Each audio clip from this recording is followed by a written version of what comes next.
تو وہ اس لیے اصل کام یہی ہے کہ والذین هم عن اللغو معرضون، ایمان والوں کی علامت یہ ہے کہ وہ ایسے کاموں سے جس کا نہ دین کا کوئی فائدہ نہ دنیا کا کوئی فائدہ، اس سے ایوائڈ کرتے ہیں، اس سے اجتناب کرتے ہیں. تو آج سے دیکھیں سارا دن آپ کون کون سے ایسے کام کر رہے ہیں جو فالتو کے کام ہیں، جن کا کوئی فائدہ بولو نہیں. ان کاموں کو اپنی فہرست سے نکالیں. سمجھتے ہو کہ نہیں سمجھتے؟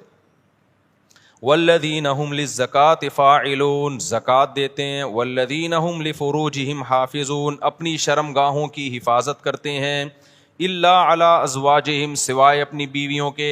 یہ بار بار میں مضمون بیان کرتا ہوں. اہل جنت کی علامت کیا ہے؟ کہ بیوی کے علاوہ اس کے پاس کوئی راستہ نہیں ہے، نہ ہینڈ پریکٹس کا راستہ ہے. اللہ ڈاکٹر ذاکر نائک کو دنیا اور آخرت کی بھلائیاں دے، ہمارے لیے قابل احترام ہے، لیکن انہوں نے جو ہینڈ پریکٹس والا مسئلہ بیان کیا وہ بالکل غلط ہے. اسلام کہتے ہیں مسائل مفتیان کرام کا کام ہے.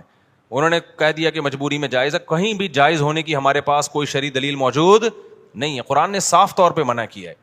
ڈاکٹر لوگ عام طور پر اس کو پروموٹ کر رہے ہوتے ہیں. ڈاکٹر ذاکر نائک بھی چونکہ میڈیکل سائنس کے ڈاکٹر ہیں نا، تو ڈاکٹر لوگ کہتے ہیں اسٹریس ختم کرنے کے لیے. بھائی دنیا میں صرف اسٹریس ہی کوئی مسئلہ نہیں ہے. اسٹریس آپ شریعت کی حدود میں رہ کے تو ختم کر سکتے ہیں. شریعت کی حدود ٹوٹ رہی ہے تو پھر اسٹریس نعمت ہے اللہ کے لیے. دیکھو روزے میں بھی اسٹریس ہوتی ہے نا، دل تڑپتا ہے، منہ میں بدبو بھی پیدا ہو جاتی ہے بہت زیادہ خالی پیٹ رہنے سے. لیکن نبی نے کیا فرمایا؟ وَلَا خَلُوفُ فَمِ الصَّائِمِ أَحَبُّ إِلَى اللَّهِ مِنَ الْمِسْكِ. اللہ کو بدبو سے کتنی نفرت ہے، لیکن روزے دار کی منہ کی بدبو اللہ کو مشک و عنبر سے زیادہ محبوب ہے. اللہ کو میلا کچیلا رہنا پسند ہے یا صاف ستھرا؟ بتاؤ.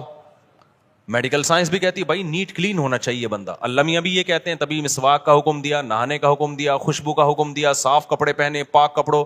لیکن جب ہم حج کرنے جاتے ہیں تو اللہ کو میلا کچیلا حاجی زیادہ پسند ہے.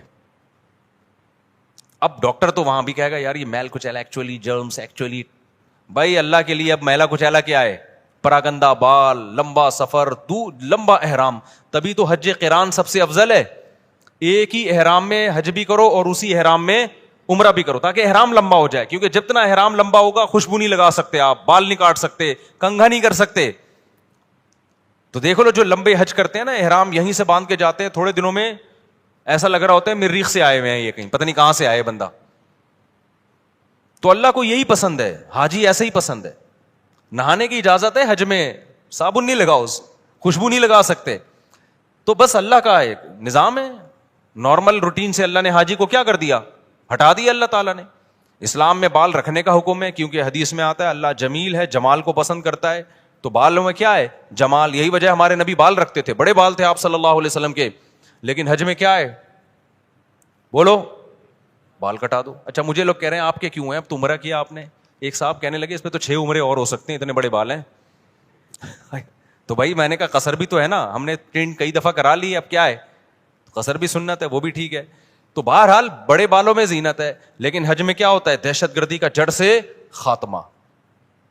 تو بس وہ اللہ کا حکم ہے کہ یار میرے حکم کو فالو کرتے ہو کہ نہیں کرتے. تو اسی طرح آپ کو جتنی مرضی ٹینشن ہو، اس ٹینشن کو ختم کرنے کے لیے ہینڈ پریکٹس کی آپ کو اجازت بولو نہیں ہے. اس کا ختم کرنے کا ایک ہی طریقہ ہے، نکاح کر لو جا کے. مجبور ہو کے کرو گے، کسی کا بھلا تو ہو جائے گا نا، کسی کی بچی کا، کسی عورت کو ٹھکانا تو مل جائے گا نا. تو اس لیے ڈاکٹر ذاکر نائک بہت قابل احترام، اللہ بہت دین کا کام لے رہا ہے، مگر یہ مسئلہ بالکل صحیح نہیں بیان کیا. ایک تو 3 طلاق کا مسئلہ بھی انہوں نے غلط بیان کیا، وہ بعد میں اب ان کی رائے ویسی رہی بھی نہیں ہے، اس میں لچک پیدا ہو گئی ہے. تو لوگوں نے بہت دفعہ ایسا کیا، 3 طلاقیں دے کے جی ڈاکٹر ذاکر نائک کا کلپ آیا تو بیویوں کو رکھ لیا. میں نے بار بار بتایا یہ حرام ہے. 3 طلاق قرآن نے بیان کیا، حدیث نے بیان کیا، صحابہ کا اجماع ہے. 3 ہوتی ہیں، بیوی حلال نہیں ہوگی. خدا کے غضب کو مت دعوت دو. ڈاکٹر ذاکر نائک قابل احترام ہے، لیکن ابو حنیفہ سے زیادہ علم نہیں ہے ان کے پاس، امام شافعی سے زیادہ علم نہیں ہے، امام مالک سے زیادہ علم نہیں ہے، احمد بن حنبل سے زیادہ علم نہیں ہے. ڈاکٹر ذاکر نائک بخاری کے حوالے دے رہے ہیں اور احمد بن حنبل بخاری کے استاذ ہیں. سمجھ میں آ رہی ہے بات کہ نہیں آ رہی؟ امام بخاری کے استاذ ہیں احمد بن حنبل، امام شافعی احمد بن حنبل کے استاذ ہیں، امام محمد امام شافعی کے استاذ ہیں، امام ابو حنیفہ امام محمد کے استاذ ہیں، اور امام مالک بقیہ 3 اماموں کے استاذ ہیں. اور یہ تابعین تبع تابعین کے دور کے لوگ ہیں. پوری امت نے ان پہ اعتماد کیا ہے، اور اس وقت اعتماد کیا ہے جب یہ 2 نمبریاں نہیں تھیں، اس طرح کے منجن نہیں بک رہے تھے مارکیٹ میں. نیک لوگ تھے، پرہیزگار لوگ تھے، وہ خود صاحب علم تھے. اس وقت جن لوگوں پر اعتماد کیا گیا نا, تو مسائل میں وہ لوگ زیادہ قابل اعتماد ہیں. آج کے اسکالرز کی ہر بات نہیں لی جائے گی. سمجھتے ہو کہ نہیں سمجھتے ہو؟ تو اچھا میرے بھائی ہم چلتے ہیں آگے. اچھا ڈاکٹر ذاکر نائک بیچارے, انہیں وہ مسائل بتانا بھی چھوڑ دیں, لیکن پبلک نے ان کو چھوڑا نہیں. جب بھی کوئی جاتا ہے حضرت آپ مسائل نہ بتایا کریں, وہ کہتے ہیں بھائی میں نہیں بتاتا یار.